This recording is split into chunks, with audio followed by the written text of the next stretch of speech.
explicar a você quem é o manto, a sojaba, tupinambá. Então, tem a ver com a nossa nação, o nosso povo, porque quando os europeus aqui chegaram, que foram acolhidos, alimentados, medicados e mandados de volta, e quando eles voltaram, o que eles registraram sobre nós, principalmente, e nos levaram da gente, foi o nosso grande ritual, o ritual do grande pássaro, e levaram esse ritual, levaram o manto para a Europa, vários mantos, né? Não só um, porque o ritual não se compõe de um só manto, mas de uma complexidade de mantos, porque ele representa o pássaro, parte do pássaro.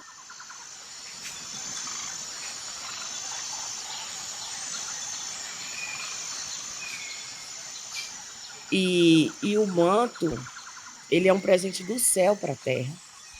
Então, foi dado pelo nosso Criador, por Tumbaé, o velho da criação, e esse comprometimento do céu com a terra.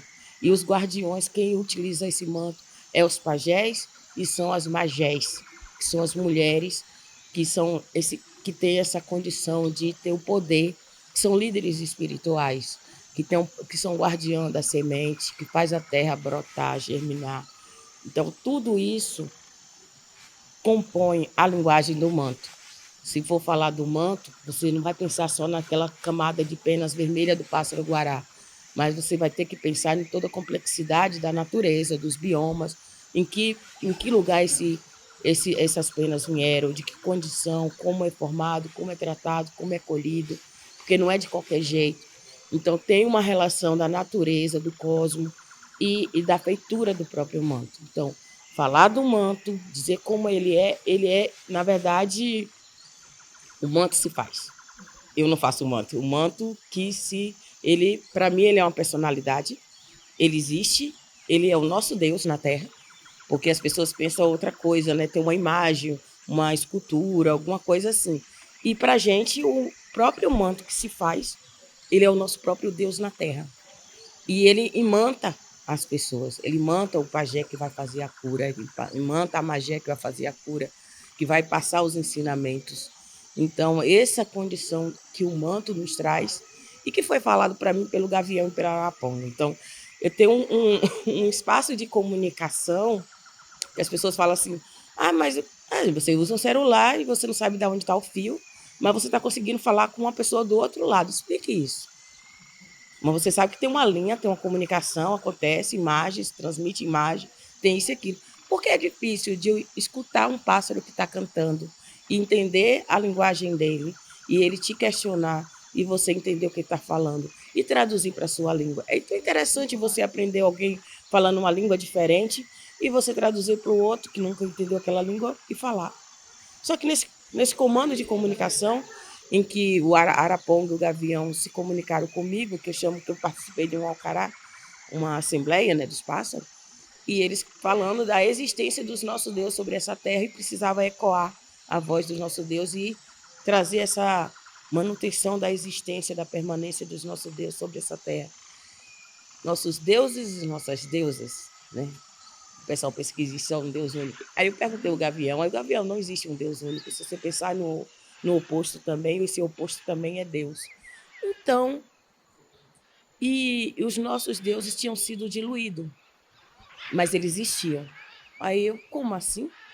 Aí ele, não, o sal e o açúcar. Ele deu esse exemplo, né? Na minha condição que eu podia entender. Existe um exemplo, o sal, a consistência do sal, existe a consistência do açúcar, você que está vendo. Mas se você pegar ele e jogar dentro da água, em outra condição, que ele vai desaparecer, como é que você vai perceber que é sal ou que é açúcar? De que maneira? De que forma você vai conceber ele? Então, você provando ele, que você vai dizer, esse é sal ou esse é açúcar. Então, como perceber, identificar onde é que estão os nossos deuses, onde estão nossas deusas?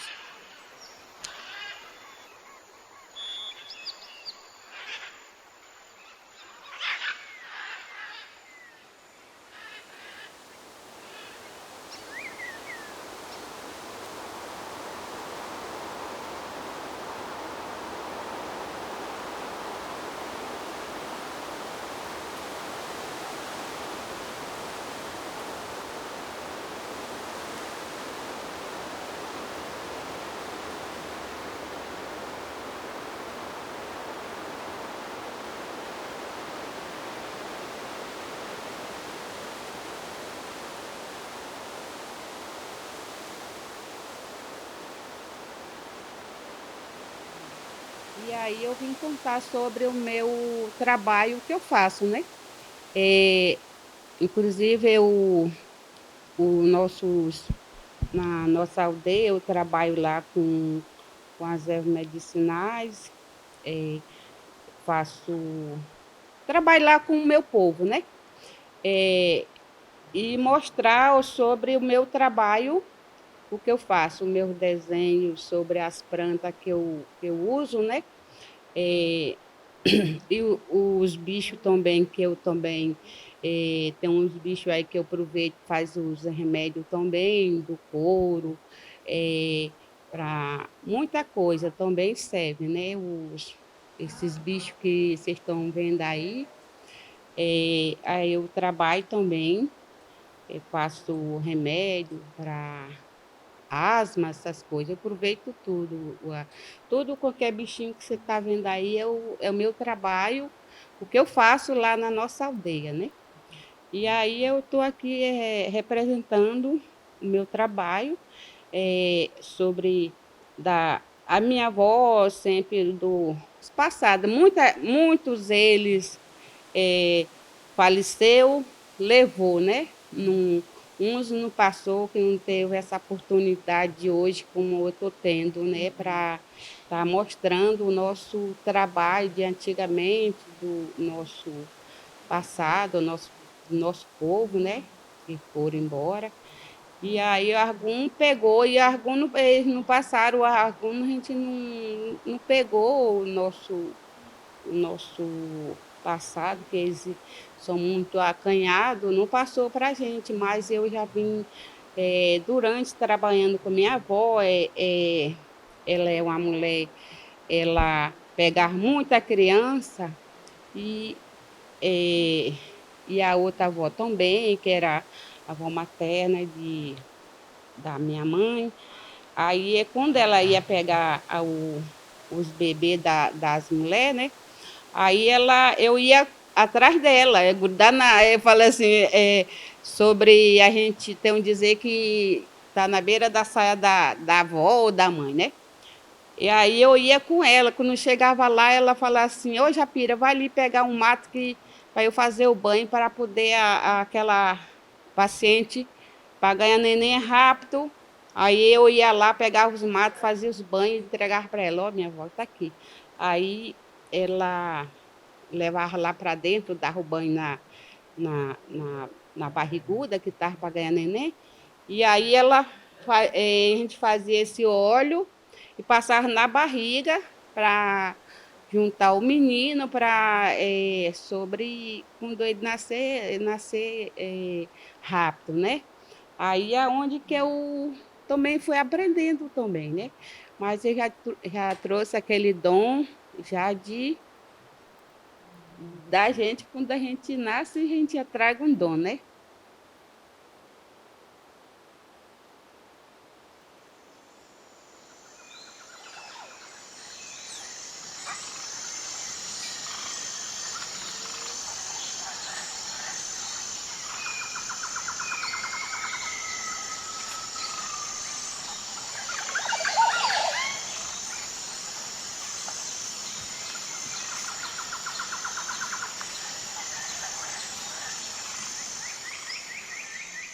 Então, é uma exposição que podemos dizer que é uma exposição de arte, na verdade, mas é uma exposição também de conhecimentos profundos ligados às comunidades do qual eles nascem ou no qual eles vivem. É uma exposição também que tem uma dimensão espiritual muito forte, porque quando você tem a presença do Assojaba Tupinambá, ele é uma entidade por si própria, ele é uma entidade viva. Os desenhos de Dona Japira apresentam as folhas, o mato, que tem uma força também de cura e que são presenças. Você tem aqui muitos das entidades da Mata Atlântica que estão aqui presentes nos desenhos de Dona Japira. Então, são presenças, saberes tradicionais, ancestrais, interligados e arte, ao mesmo tempo, pela força da presença, pela inquietação que isso traz ao público em geral.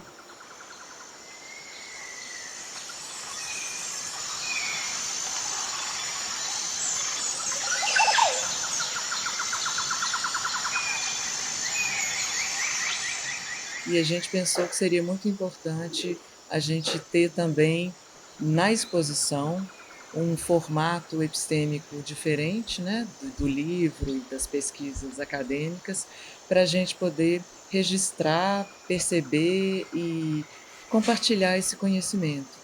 Nesse caso, a exposição promove o encontro de duas artistas indígenas importantes, conhecedoras e mantenedoras, né, da cultura de seus povos respectivos. Então, a exposição ela traz esse encontro das folhas e das penas, mais especificamente os saberes dos matos Pataxó, né, a partir das histórias, dos relatos e dos desenhos da mestra Japira, e também a retomada ou a volta do Assojaba Tupinambá pelas mãos não só, mas também de Glicéria Tupinambá.